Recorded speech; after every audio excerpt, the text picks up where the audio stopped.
timber nigger, drunk, savage, redskin. Go back to the res. Excuse me? Are you talking to me?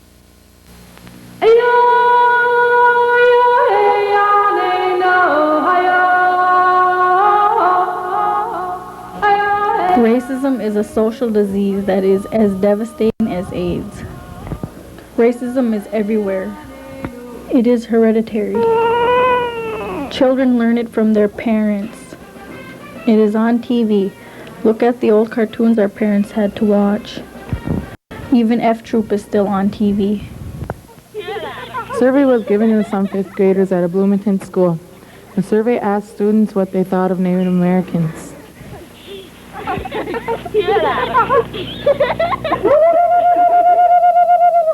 If I saw an Indian, I'd be scared stiff.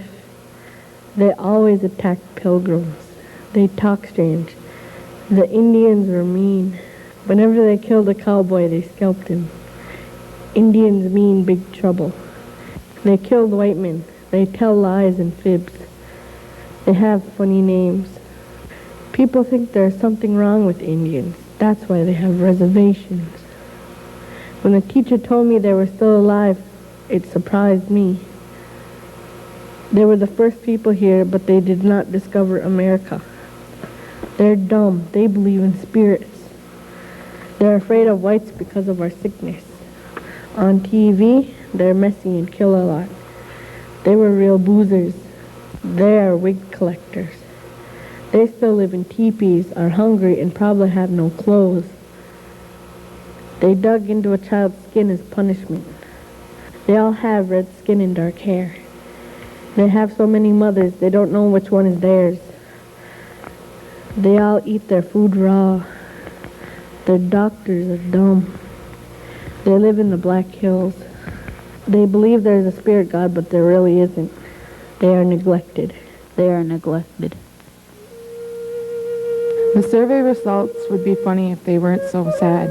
Sad if they weren't so funny. Fighting racism is a never-ending battle.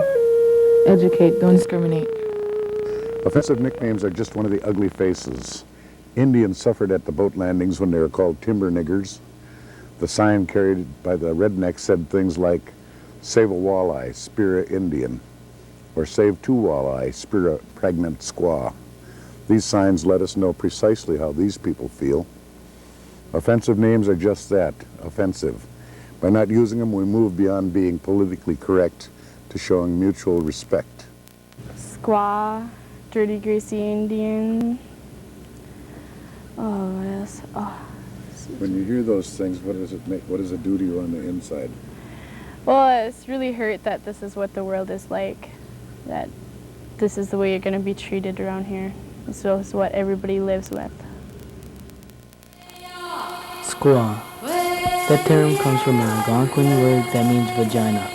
The French and British fur traders were the first to use this term when referring to all Indian women. This word is derogatory and is an insult to Anishinaabe women. The term redskin was used when there was a bounty on us. 80 cents for men, 60 cents for women and children. Today it is used by a professional football team. Every Sunday we get a reminder of that concept during the football season. I was at the Super Bowl protest. While educating fans, I only saw one real live redskin. It was a drunk white guy walking around outside.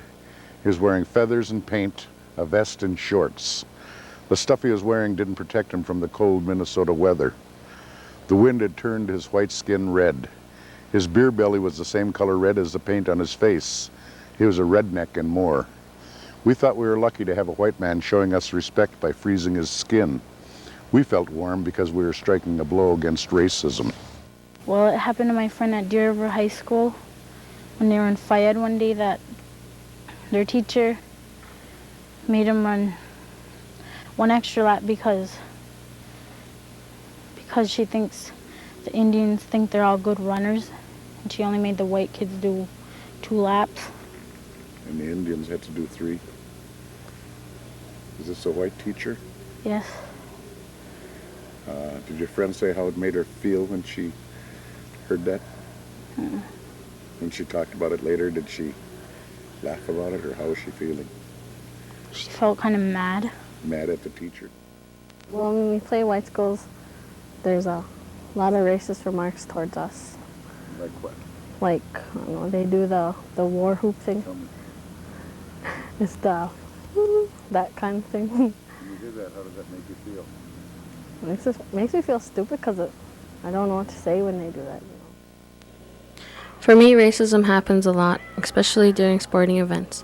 When I think about racism, there's this one basketball game that always comes to mind. I want to share with you my experience so you'll have an idea of what we face every time we travel away from home. I'm going to read you a part of an essay that was written by my coach, Richard. The game started out rough and several of our players received a welcome elbow in the ribs and face. Our star point guard, Kristen Jones, drew 3 quick fouls and our offense began to sputter. The players did a great job of holding their composure throughout the first half, even though the refs allowed a lot of hacks to go uncalled. Both Jerry and I had the feeling that the calls weren't going each way, but we kept telling the girls over and over not to retaliate. By halftime, we found ourselves down by 20 points. We knew it was going to be a long second half. Push came to shove, and our girls came out of the third quarter in an aggressive mood because enough is enough. From the sidelines, we yelled out instructions, but when Kristen fouled out, we lost our floor leader and the game was starting to look like a hockey fight. Amber Lord and Roseanne Belgarde stepped up and kept our offense going even though it was now getting rough at both ends of the court. By the fourth quarter, we knew we were going to lose, but the girls continued to play hard and didn't back down from the hackers.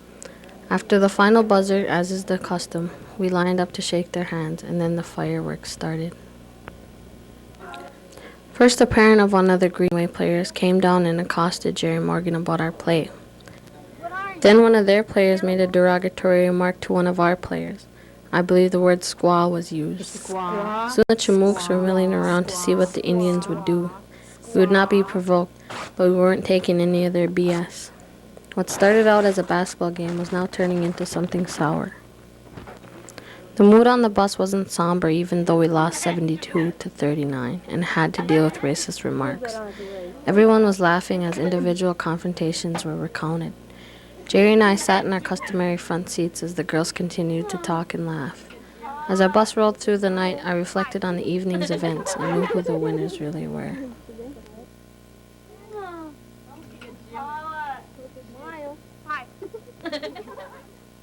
Savage is a word that is used in the